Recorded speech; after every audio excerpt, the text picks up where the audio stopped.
Hi, I'm talking about the Home Economist Consumer Ed program, and I've already learned a lot. This is fun. A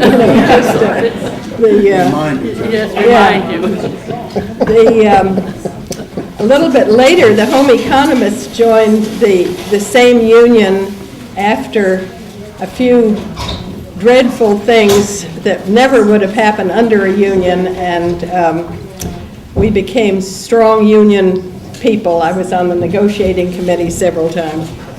Anyhow, it's great to see this wonderful crowd. A lot of you are old faces, I remember.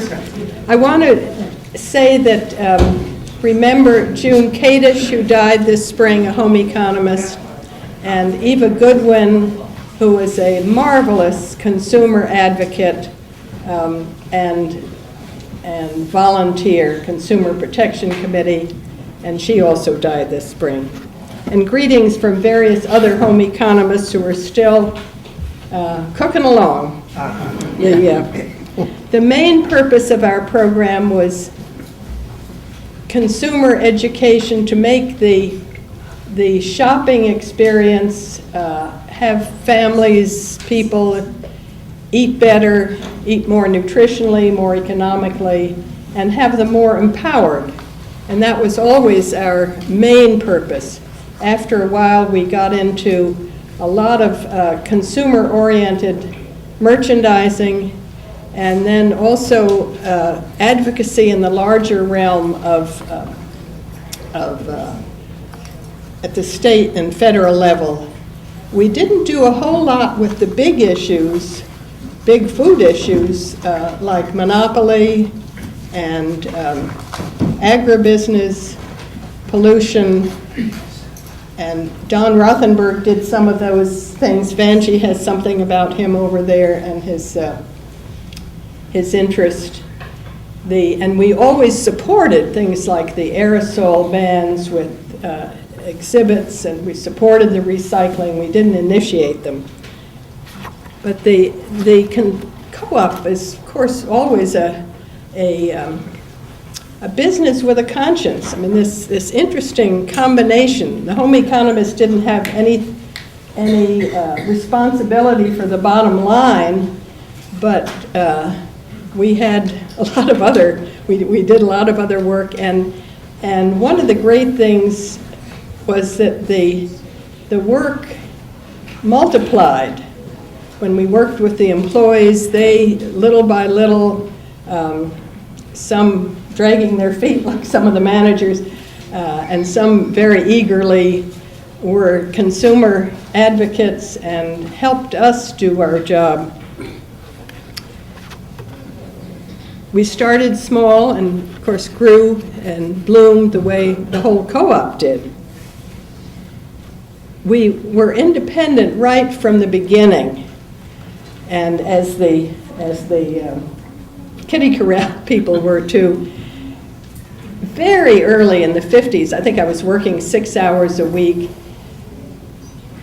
It was either Gene Mantle, the general manager, I think, anyhow, he asked me would I do a list of disaster foods. We were talking about fallout shelters, remember those? And I agreed. Some members got wind of it, talked to me, said they thought this was fostering war hysteria, and I agreed with them. And I went back and said I wouldn't do it. And Gene was furious and said, "What are those members telling my staff what to do?" And I said, "Well, they convinced me I shouldn't do it. I just can't do it in conscience." And so the program, as any good education program, it needs an independence and a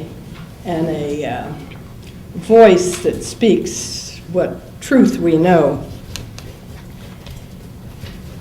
The most unique feature of the store, I think that all of you contributed to, I mean, not the store, the home ec program, was the presence in the store. Being in the store, we had the pulse of shoppers. knew their concerns and what they understood, what they didn't understand. I mean, if a man would come to me and say, my wife said, 5 o'clock, I need to get home. She said to get hamburger. I don't see it in the case. I said, well, it's ground beef. Some things were simple like that. But then we would make a sign, ground beef equals hamburger. But it just, and over there's some of the shelf signs, some I'd forgotten about that we were involved with. We didn't, and that in-store presence also helped our credibility when we talked to Congress or the state legislature or Food and Drug, because we really had this back and forth and with consumers. We didn't often know what the effect was, except people came to us and said, oh, I'm eating better, I feel, the kids are interested in eating better food. And so it was anecdotal mostly. Once I looked at, after we had a big push around breakfast cereals with an insert and exhibits and merchandising changes, looked at how the weather and how the habits had changed. This is about a year and a half later. And high sugar cereals, Fruit Loops, etc., had gone down, the whole group of them, by 48%. I mean, that is, in the grocery business. And it wasn't just our work, but the grocery buyer would X out all of the low sellers, and you couldn't buy them anymore. There were fewer faces in the cereal shelf, a whole bunch of things. And that kind of thing also, we sold sent thousands of those inserts across the country. We sold thousands of the co-op food book across the country. Marion Burroughs of the Washington Post wrote wildly favorable articles both about our work when she visited and when the co-op food book came out.